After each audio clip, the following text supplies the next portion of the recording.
Hello everyone, welcome to the channel Dhruv Motivations. I'm Harshit and this is a series on personality development. To break all the shackles in your life and achieve your full potential, I'm happy to introduce our coach Dr. Surendra Sharma, who is not just an exceptional doctor but a player, a writer and a wonderful speaker. So let's begin our series. I'm Dr. Surendra Sharma, a medical practitioner and a seminarist too. Today I shall be speaking on attitude. Attitude of a person, it makes his personality. Of course, ये हमारा एक दर्पण है. Attitude का अर्थ हुआ दृष्टिकोण, नज़रिया, सोचने का तरीका, बैठने का, काम करने का तरीका. ये किसी का क्या हो सकता है, इसी के बारे में आज हम बात करते चलेंगे. Unknown can not be known by the unknown. Unknown can be known by the known. अज्ञात को अज्ञात के द्वारा नहीं जाना जा सकता. अज्ञात को किसी ज्ञानी पुरुष के द्वारा ही जाना जा सकता है. This is umbrella. What it signifies? Of course एक तो बिल्कुल सीधा सा है कि ये हमारे सामने हमें धूप से बचाता है, बारिश से बचाता है. लेकिन हाँ, एक बात ये भी है, buy an umbrella before it rains. आप पूरी तरह से बारिश में भीग गए 2-3 बार, उसके बाद आपने छाता खरीदा. पहले ही क्यों नहीं खरीद लेते हैं कि हाँ बारिश आने वाली है तो हमें छाते की जरूरत पड़ेगी. इसका मतलब ये हुआ कि you develop your personality before it is required. उससे पहले ही आप अपनी पर्सनैलिटी को डेवलप करें, जिसके लिए आज हम यहाँ हैं कि हम इसे डेवलप कैसे करें. दूसरा ये है कि दिस अम्ब्रेला, ये बारिश को रोक तो नहीं सकती, लेकिन ये हमें बारिश में खड़े होने का सहायता देती है. और हमारा एक कॉन्फिडेंस होता है कि हाँ हम विषम परिस्थितियों में भी खड़े हो सकते हैं. आज आपको एक कहानी सुनाता हूँ, एक बच्चे की कहानी सुनाता हूँ. ये कुछ थोड़ी सी पुरानी बात है. एक बच्चा गांव से पढ़ के फिर ये एक छोटे से टाउन के एक स्कूल में आया और he was a student of class 7. जब वो बैठा हुआ था 3rd पीरियड में, उसकी क्लास में टीचर ने आने में 10 मिनट लेट की. वो टीचर चूंकि देर से आए तो जैसे बच्चों की आदत होती है, सारे बच्चे बहुत शोर मचा रहे थे, हल्ला गुल्ला, हंसना, शोर मचा रहे थे. जैसे ही टीचर क्लास में आए तो टीचर ने आके वहाँ पे सबको डांटा और फिर ये कहा कि ईमानदारी से खड़े हो जाओ जो जो शोर मचा रहे थे. एक भी बच्चा खड़ा नहीं हुआ. उन्होंने दोबारा कहा तो एक बच्चा, ये बच्चा खड़ा हो गया. वो टीचर उसके पास आए और वो झन्नाटेदार एक बहुत जोर से थप्पड़ मारा उसको. बैठ जाओ. वो बच्चा बैठ गया. सारी क्लास सन्न थी. उसके बाद जाके वो अपनी टीचर अपनी चेयर पे बैठ गए. वो लड़का 5 मिनट के बाद दोबारा फिर से खड़ा हुआ.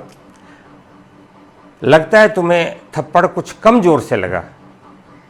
लड़की ने कहा कि सर आप अध्यापक हैं, टीचर हैं, थप्पड़ तो एक और मार लीजिए, पर मेरा एक प्रश्न है, एक सवाल है, एक क्वेश्चन है. हाँ पूछो. कि सर जब आप क्लास में आए तो आपको लगता था कि वो केवल एक ही बच्चे का शोर था जो वो आपने देखा, या इस बच्चे को ईमानदारी से खड़े होने की सजा मिली? अगर ये ईमानदारी से खड़े होने की सजा मिली तो वो ईमानदारी इसके काम आएगी जीवन में. और ये बच्चा मैं था. मैं आज तक उस ईमानदारी पे कायम हूं. और ये किसी भी व्यक्ति का एटीट्यूड है. वो उन टीचर का एटीट्यूड था, ये मेरा एटीट्यूड है कि हाँ मैं आज भी उसके साथ खड़ा हुआ हूं. यहाँ पे इसी मौके पे आपको एक ऐसे अध्यापक की, ऐसे टीचर की बात बताना चाहता हूँ कि MBBS के दौरान फाइनल ईयर में मई का महीना एक ट्यूटोरियल क्लास जिसमें 25 बच्चे और एक टीचर आए, he was MD, he was teaching. लेकिन जैसे बच्चों की आदत होती है, उस दिन बिजली भी नहीं थी, गर्मी बहुत थी। सुबह 7 बजे से पढ़ते पढ़ते दिन में 2 बजे सब थक गए। तो स्टूडेंट्स ने कहा सर आज मत पढ़ाइए, आज तो छुट्टी कर दीजिए, बहुत थक गए सुबह से, गर्मी बहुत है।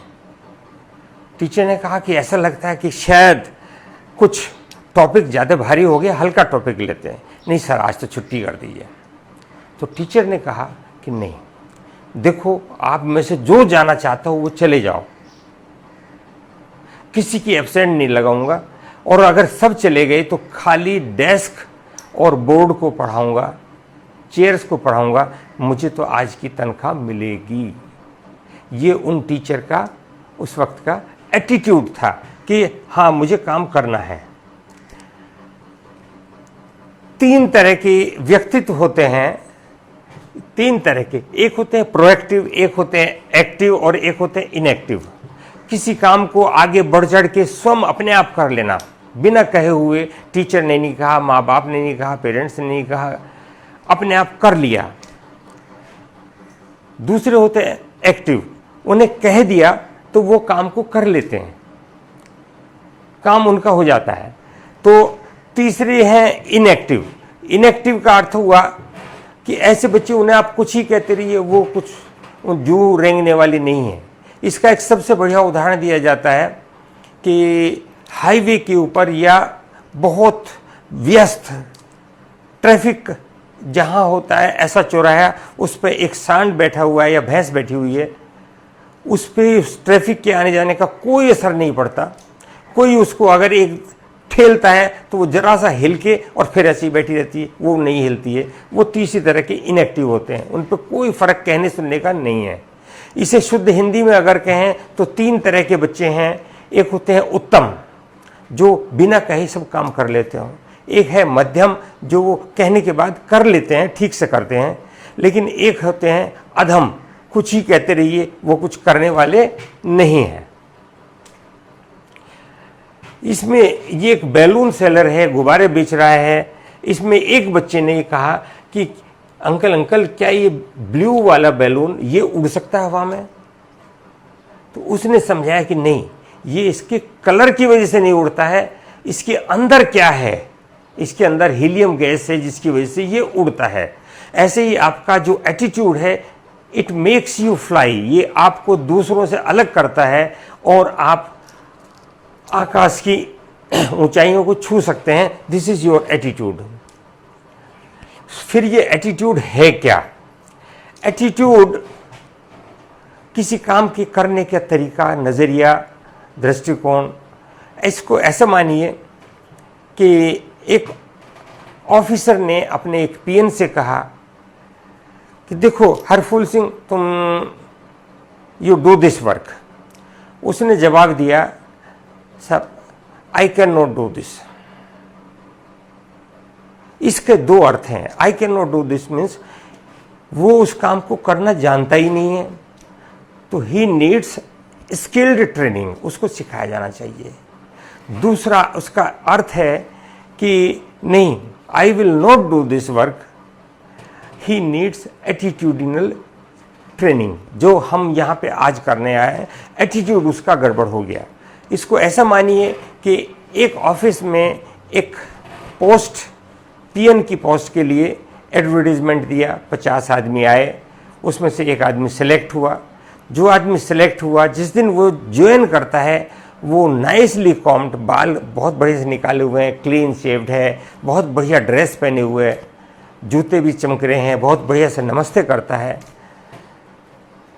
उससे कहते हैं पानी दे दो, वो प्लेट मेरे, एक नीचे प्लेट है, ऊपर ग्लास है, उसके ऊपर ढक के उसको लाके ट्रे में लाके देता है।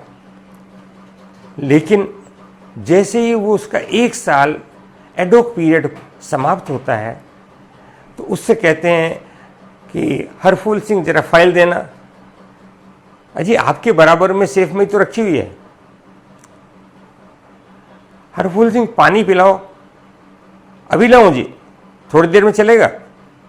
तो क्या बदल गया इतनी देर में? ऑफिस वही है, बॉस वही है, फर्नीचर वही है, आदमी भी वही है, लेकिन उसका एटीट्यूड बदल गया है। जो 1 साल पहले जिस दिन ज्वाइन किया था और आज में उसका एटीट्यूड बदल गया है।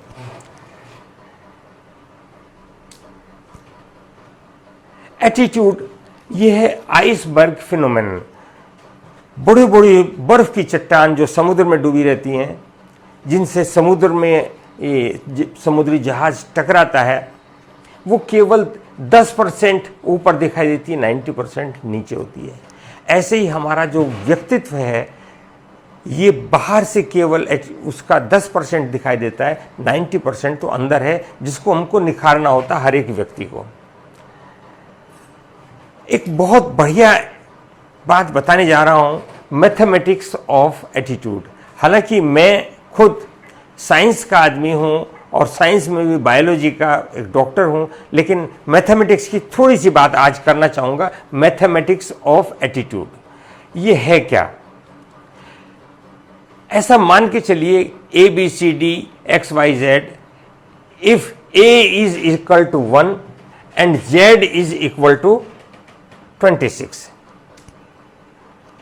तो आगे बढ़ते हैं। अब हमें हमारे पेरेंट्स, हमारे माता पिता, हमारे गुरु, हमारे सब बड़े आदमी कहते हैं कि संसार में प्यार से रहो, प्रेम से रहो, लव एंड अफेक्शन से रहो, तो आगे बढ़ोगे। तो देखते हैं जरा क्या कमाल है लव का। ये लव के सारे हम कितना आगे बढ़ सकते हैं। LOVE लव, 12, 15, 22, 5, ये केवल 54% तक पहुंचे। एक व्यक्ति इसके सारे 54% तक पहुंच सकता है। उसने कहा उनको नहीं, लव से नहीं, लक से बात बनती है। कोई भी आदमी आगे बढ़ता है तो लक के सहारे बढ़ता है, भाग्य के सहारे बढ़ता है। तो इसका कमाल देखते हैं। LUCK, ये तो 47% और नीचे को आ गया, 54 से 47% आ गया। नहीं, इससे नहीं।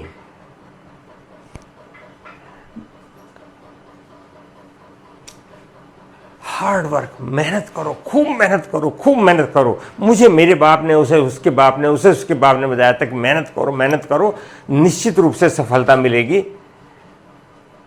तो हार्ड वर्क के साथ हम लोग 98% तक पहुंच सकते हैं। 98%, हाँ, परसेंटेज बहुत अच्छी है, लेकिन this is not 100%। And a person like me, हम लोग 100% से नीचे संतुष्ट नहीं होते हैं। ज्ञान के सहारे चलो, ज्ञान, जितना ज्ञान होगा उतने ही आप ऊपर बढ़ेंगे। तो नॉलेज ने कहा कि ये तो 96%, हार्ड वर्क से 2% और नीचे आ गए। तब कि भाई देन व्हाट मेक्स 100%? 100% क्या हो सकता है? पैसा कमाओ, दाएं से बाएं से रिश्वत लो, घोटाले करो, कोल का घोटाला, दूसरा घोटाला, चौथा घोटाला, पैसे कमाओ और आगे बढ़ो। तो मनी के सहारे हम कितना आगे बढ़ सकते हैं? 72%, ये तो केवल 72% पे आके रुक गया और नीचे आ गया। नहीं, असली मौज तो लीडरशिप मार रही है। केवल जो नेता लोग हैं, तो लीडरशिप कहां पहुंचे देखिए, 89%। परसेंटेज बुरी नहीं है, लेकिन हार्ड वर्क से भी नीचे रह गए ये तो। Then what makes 100%? It is your attitude, ATTITUDE, and it makes 100%। तो दिस इज योर एटीट्यूड। ये आपका दृष्टिकोण है, ये आपका नजरिया है, ये काम करने का तरीका है जो आपको 100% ऊंचाइयों तक ले जाता है। It is our attitude towards life and work that makes our life 100%। Attitude is everything, सब कुछ एटीट्यूड है। जीवन में आगे बढ़ने के लिए अगर आपने अपने दृष्टिकोण को बदल लिया तो आपकी लाइफ बदल जाती है, जीवन बदल जाता है। अगर हम फिर से ये देखें कि एटीट्यूड क्या है, किसी भी व्यक्ति का एटीट्यूड पॉजिटिव भी हो सकता है, नेगेटिव भी हो सकता है। वो उसकी सोच अगर सकारात्मक है तो पॉजिटिव एटीट्यूड है, और अगर नकारात्मक है तो नेगेटिव एटीट्यूड है। उसके हिसाब से फिर ये देखा जाता है, एक वर्ड आता है esteem, self esteem. Self esteem का अर्थ हुआ कि आत्मसम्मान, स्वाभिमान। ये जो हाई एस्टीम वाले भाई साहब हैं, ये हमेशा अच्छा सोचते हैं, अच्छे के लिए सोचते हैं। कुछ काम करने के लिए इनके पास एक कार्य योजना होती है, हमेशा एक विजेता टीम का हिस्सा होते हैं।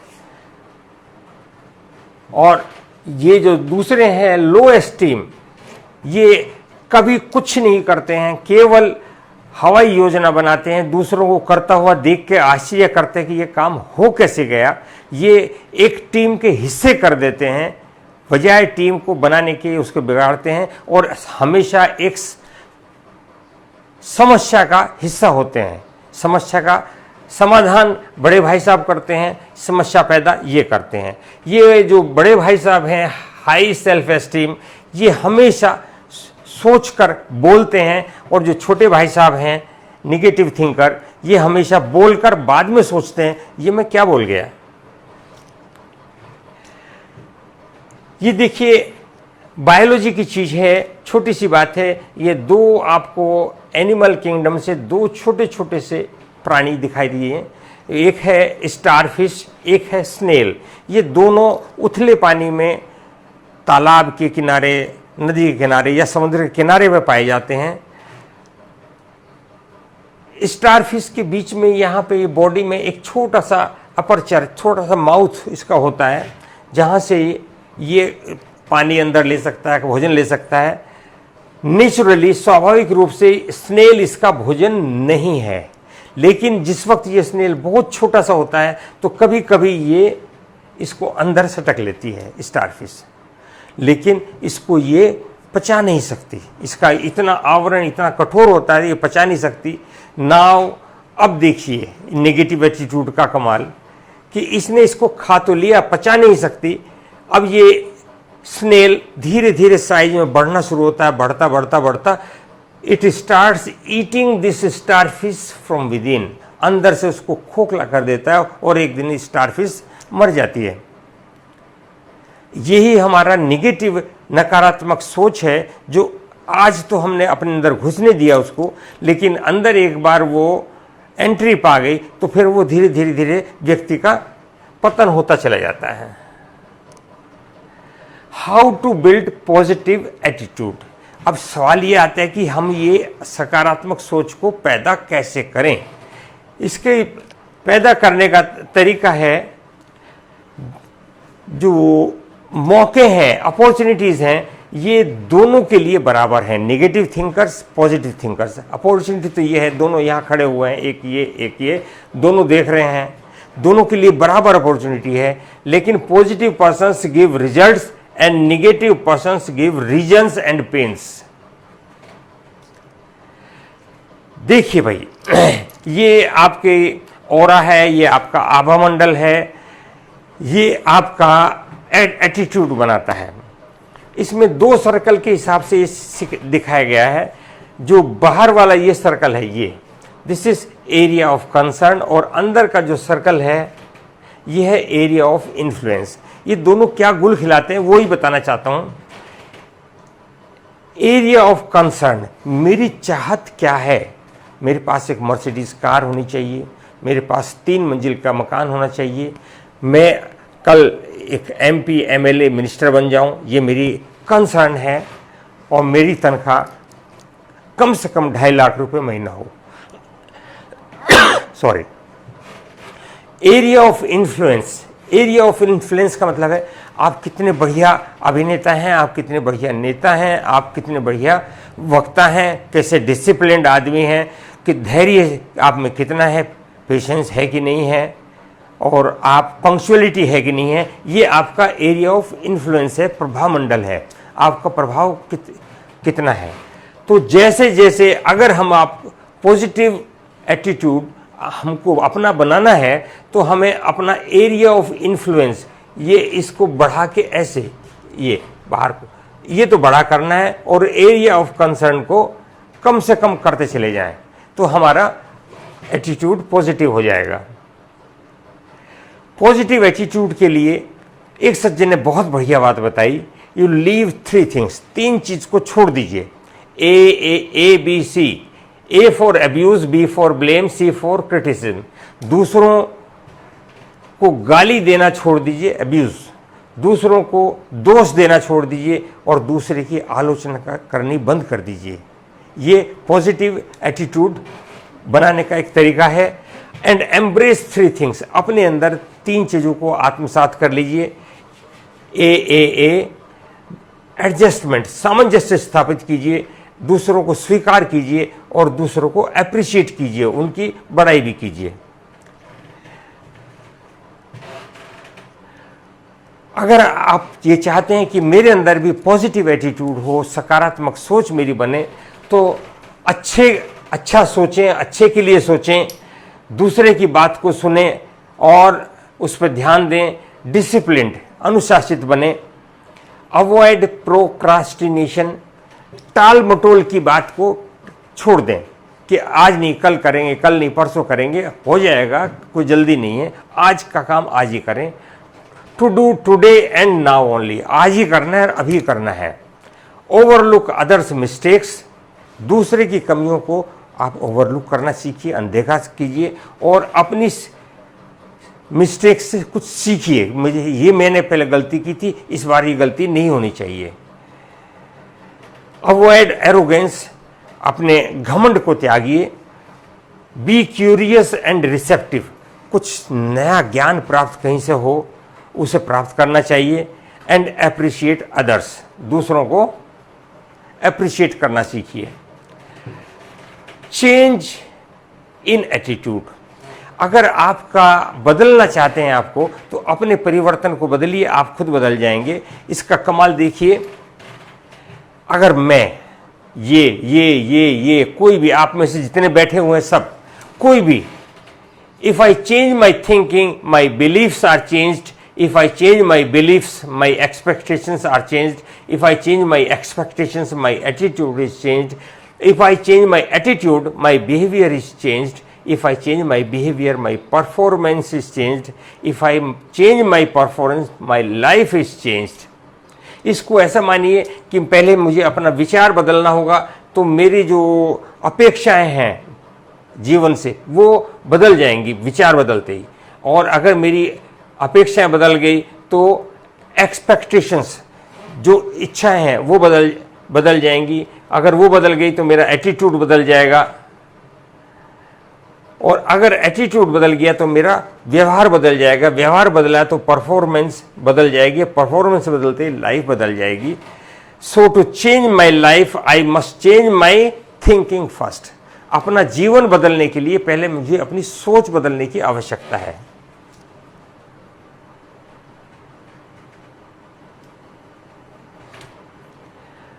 ऑटो सजेशंस, आप अपने आप को बीच बीच में बताते रहिए, अपने आप को बता रहिए, कुछ चीज़ छोड़ दीजिए, कुछ आप बताइए। आप अपने आप को हमेशा बताइए कि मेरे में फुर्ती है, मेरे में धैर्य है, मैं इस काम को कर सकता हूँ, मेरे में दूसरों से ज़्यादा पेशेंस है, I can do the things which others can do. अगर ये आदमी इस काम को कर सकता है तो मैं क्यों नहीं कर सकता, मैं भी कर सकता हूँ। लेकिन कुछ निगेटिव सजेशंस हैं, इनसे बचिए। आई एम टायर्ड, आज तो मैं बहुत थक गया। आई एम इनएक्टिव, मेरे बस का नहीं है। माई मेमोरी इज़ वीक, मेरी मेमोरी स्मृति बहुत ही कम है, याद नहीं रहता कुछ भी। I am weak in English, maths etcetera.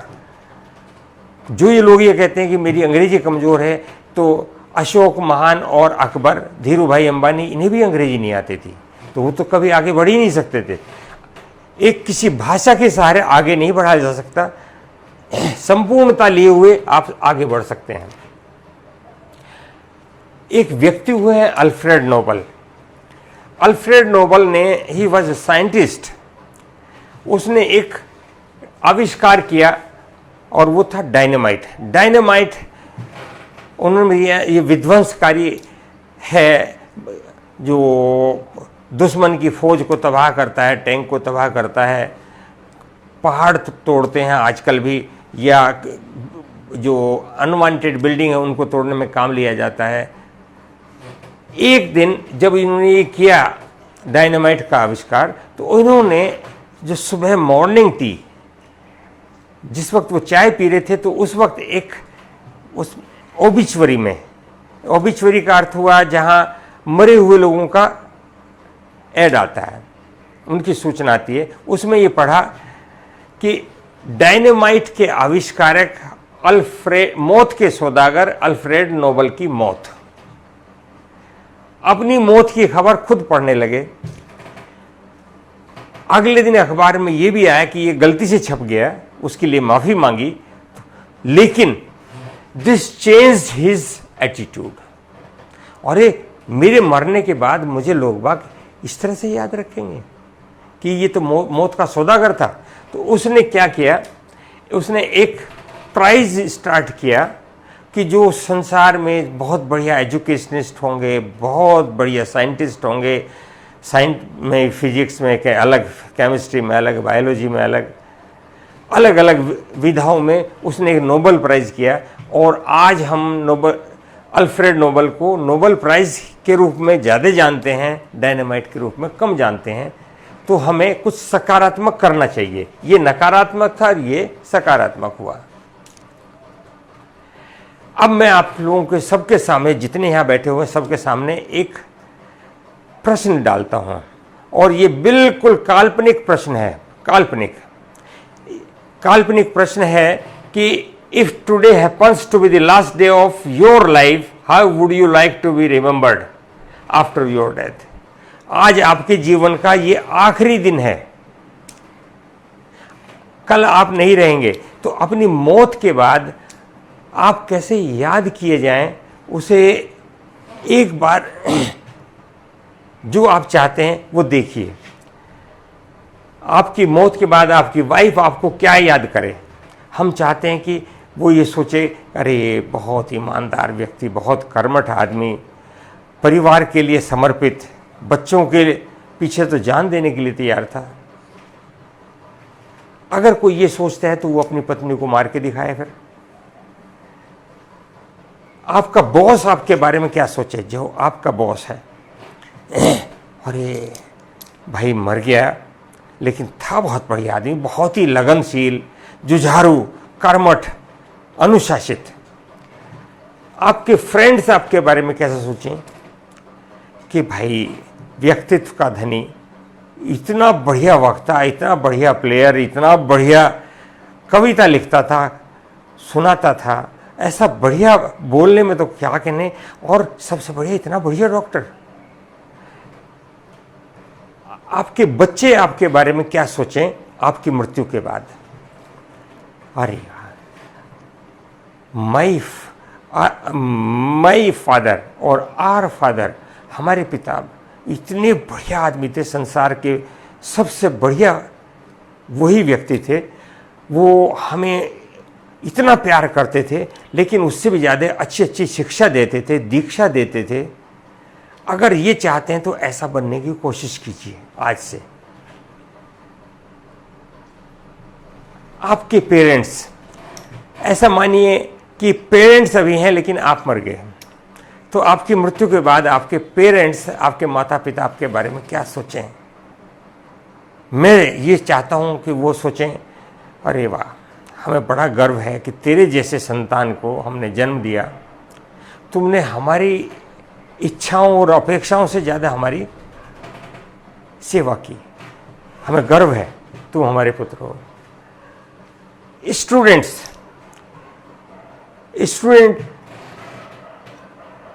हाँ, वो आपको बाद में, आपके मृत्यु के बाद आपको गुंडा माना जाए, आपको लड़की छेड़ने वाला माना जाए, या आप बहुत बढ़िया स्टूडेंट थे कॉलेज का और अपने प्रदेश का आपने नाम रोशन किया, ऐसा माना जाए।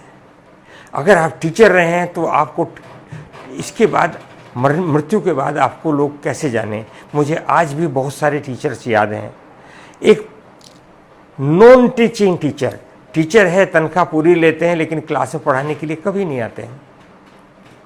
एक दूसरा क्रूअल टीचर, पहले जब हम कभी छोटे छोटे बच्चे थे पढ़ते थे तो पिटाई बहुत होती थी, यहाँ मारते थे, यहाँ मारते थे।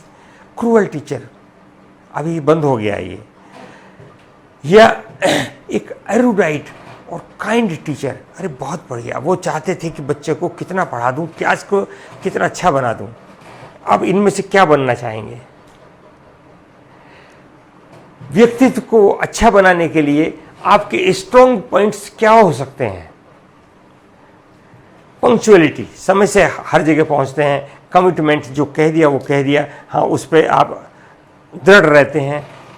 संपूर्णता लिए हुए, केयरफुलनेस, आप जागरूक हैं, क्यूरियोसिटी है, कुछ जानने की इच्छा भी है, दया है, कैरेक्टर है, लव है, डेडिकेशन है, गुड लिसनर, दूसरों की बातों को बहुत ध्यान से सुनते भी हैं।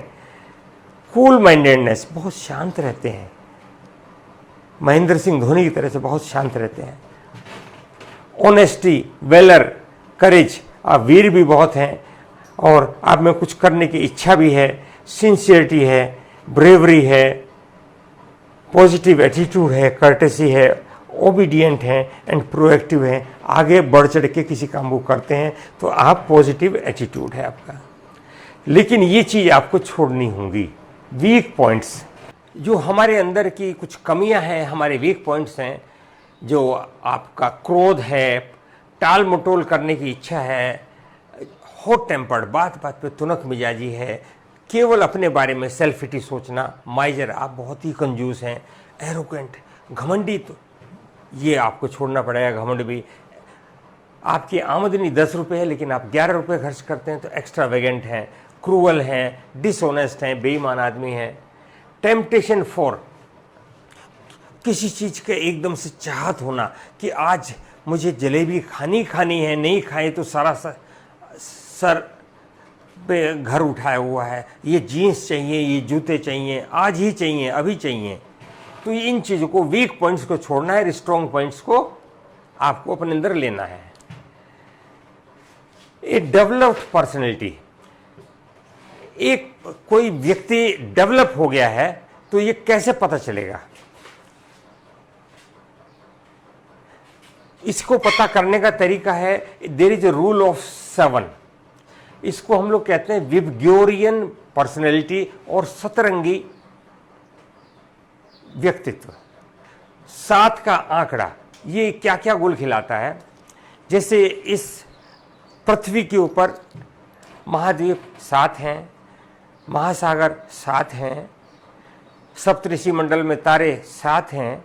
जो हमारा संगीत है उसमें जो उसकी धुन में देखते हैं तो उसके सुर वे भी 7 हैं, सारे गामा पा सा।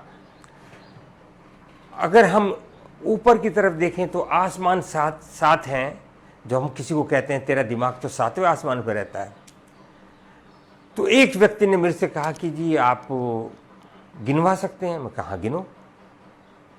स्व भुव भू मह जन तपय सत्य, सत्य ब्रह्मलोक। ये क्वेश्चन मेरे से पूछा था जब मैं ये एक सेमिनार सोनीपत, एक पब्लिक कॉन्वेंट स्कूल में ये कर रहा था। तो एक सीनियर लेडी टीचर से स्टूड अप, उसने पूछा सर मेरा एक सवाल है। हाँ मैम पूछिए। कि you are speaking on personality development. मेरा प्रश्न है एक विकसित व्यक्तित्व क्या है? विकसित व्यक्तित्व क्या है? डेवलप्ड पर्सनैलिटी है क्या? तो मैंने जो जवाब दिया था, दिस इज रूल ऑफ 7। ये 7 का आंकड़ा है। ऊपर 7 आसमान है, नीचे लोक, नीचे 7 पाताल हैं, अतल वितल सुतल तलातल रसातल महातल और पाताल। 7 भुवन नीचे, 7 ऊपर, 14 का मिलके एक ब्रह्मांड बनता है। और हमारी आकाश गंगा में ऐसे अनगिनत ब्रह्मांड पड़े हुए हैं जिनमें से एक हम हैं। और हमारा घमंड लिए नहीं पड़ता, छोटे से हम हैं।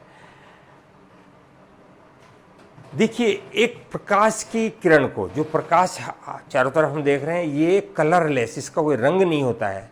अगर इसको एक प्रिज्म में से निकालें, प्रिज्म में से, तो it splits into 7 colours. VIBGYOR, बैंगनी बैजनी हपी नाला, बाद में लाल और ये बैंगनी। ऐसे ही अगर हम एक व्यक्तित्व जिसका विकसित है, विकसित व्यक्तित्व की एक किरण को इसमें से निकालें, एक स्पेशल प्रिज्म है जो हमने बनाया है, ध्रुव पर्सनैलिटीज वालों ने बनाया है, अगर वो इसमें से निकालें तो वो एक किरण 7 कैरेक्टर में बदल जाती है।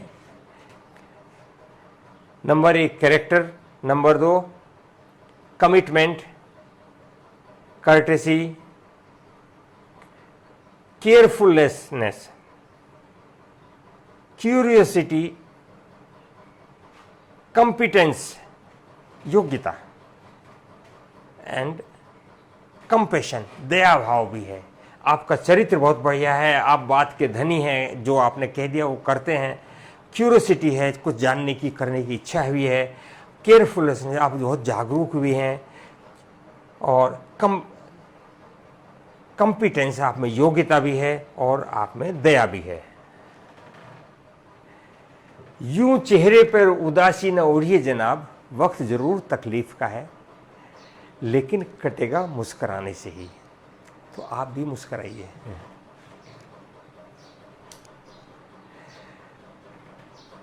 Tulsidas and personality. अब हम समाप्ति की ओर आ रहे हैं। तुलसीदास ने सबसे बढ़िया रामचरितमानस में व्यक्तित्व किसका अच्छा है किसका बुरा है, उन्होंने तो कह दिया कि दोनों एक ही चीज हैं, दोनों अच्छे व्यक्तित्व वाले और बुरे वाले दोनों एक ही हैं। उन्होंने कहा है कि मिलत एक दुख दारुण देही, बिचरत एक प्राण हर लेही। दोनों ही कष्ट देते हैं। एक के मिलने से बहुत कष्ट होता है, ये क्यों मिल गया, ये ना आता तो अच्छा था। और एक के बिछुड़ने से, जो हमारा पुत्र है, हमारी पत्नी है या हमारी प्रेयसी है, अगर वो बिछुड़ती है तो वो भी प्राण हर लेती है। कष्ट दोनों से होता है। आपका एटीट्यूड है जो आपको इन दोनों में से एक बनाता है। एक ऐसा व्यक्तित्व बनाता है आपका एटीट्यूड, दृष्टिकोण, जिसके पीछे करोड़ों आदमी चले थे, या उन करोड़ों में से एक बनाता है जो किसी के पीछे चले थे। Thank you very much. Thank you.